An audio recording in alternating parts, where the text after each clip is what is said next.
हमारे वृंदावन साहित्य में वर्णन करते हैं कि किशोरी जी को जन्म देने के लिए दाई का रूप धारण करके स्वयं पार्वती जी आई थी, और पार्वती जी ने आकर के कीर्ति मैया का जो प्रसव काल का समय होता है, उस समय की जो भी क्रिया होती है वो सब हमारी श्री पार्वती जी ने पूर्ण की है। वही दाई मैया बन करके आई।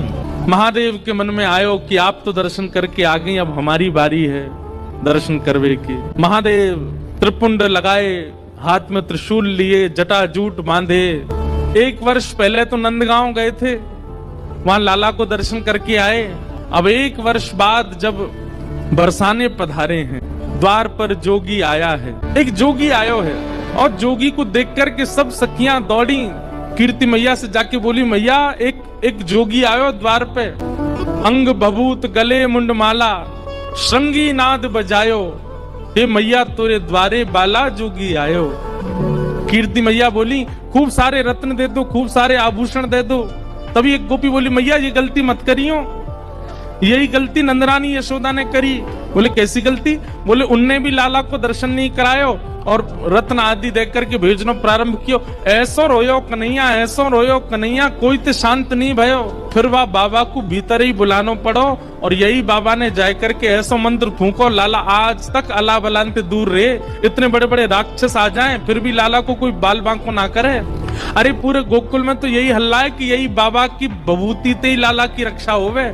मैया हमारी लाली ऐसी सुकुमारी जन्मी है, आप या बाबा को बाहरते बाहर मत जान दो, भीतर बुलाए लो, और या जोगी बाबा तिनक लाली के बारे में पूछ लो। बंधुओं, महादेव सतत राम नाम जपते हैं, ये तो सबको पता है, पर महादेव के कंठ में, महादेव के हृदय में, महादेव के चित्त में सदा श्री किशोरी जी का गुणानुवाद चलता रहता है। ये हमारे ब्रज के लोग ही जानते हैं।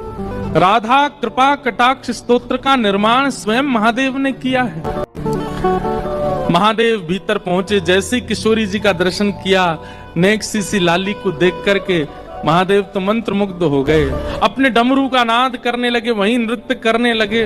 और किशोरी जी ने जैसे ही देखा महादेव को नृत्य करते हुए देख, महादेव को किशोरी जी आनंदित हो गईं, खिलखिल करके हंसने लगे। कीर्ति मैया ने कही, हे जोगी बाबा आप आए हो, मेरी लाली के बारे में कुछ बताओ ना। मेरी लाली को ब्याह कब होएगो और कौन ते होएगो? मुझे तो अभी तो चिंता लगे, ऐसी सुकुमारी ऐसी प्यारी लाली मेरी, या को भरतार कौन होएगो? महादेव जोर से हंसने लगे और हंस करके नेत्र सजल करके बोले, मैया तुम काहे को चिंता करो, अरे पूरे विश्व को भरतार, पूरे विश्व को पालनहार तुम्हारी किशोरी, तुम्हारी लाली के चरणन को दास है। तुम्हारी लाली के चरण में पलोटो रहेगो। तुम्हारी लाली तो और मैया मैं तुम्हें ज्यादा बात बताऊंगा तो फिर तुम समझोगी नहीं। या लाली को तो नित्य विवाह है चुको है, या को विवाह करने की आवश्यकता नहीं पड़ेगी, या को तो नित्य विवाह है चुको है। ये तो जीवात्मान पर कृपा करवे के लिए और बड़े प्रेम के समुद्र को प्रस्तुत करवे के काजे जन्म भयो। लाली को तो ब्याह है चुको, ये तो नित्य विवाहिता है। कीर्ति मैया बोली, बाबा मोह तो तेरी बात पल्ले नहीं पड़ रही, का कह रहो मेरी लाली नित्य विवाहिता है। बोले बाबा, बोले मैया तुम नहीं समझोगी, तुम नहीं जानोगी।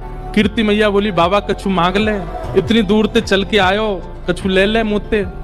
महादेव बोले मैया देनो है तो एक वस्तु दे दो। बोले कहा, अपनी या लाली की उतरन दे दो, या की कोई पोशाक जो याने पहनी हो वो मुझको दे दो।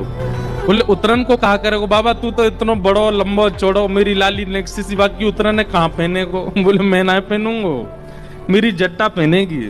और छोटे छोटे बालक पहनते हैं, थोड़ी नेक नीचे से खुली हो, ऐसी झंगुली किशोरी जी की जो उतरन है वो महादेव को प्रदान करी। महादेव ने तुरंत लेकर के अपनी जटान पे बांध ली, और जटा में बांध करके बस प्रणाम करके आनंदित है गए। बोले मैया बस अब बस यही कृपा करियो, आपकी लाली के श्री चरण सदा मेरे चित्त में विराजे रहें, सदा मेरे चित्त को आनंदित करते रहे। ऐसे महादेव किशोरी जी को दर्शन करवे के काजे आए।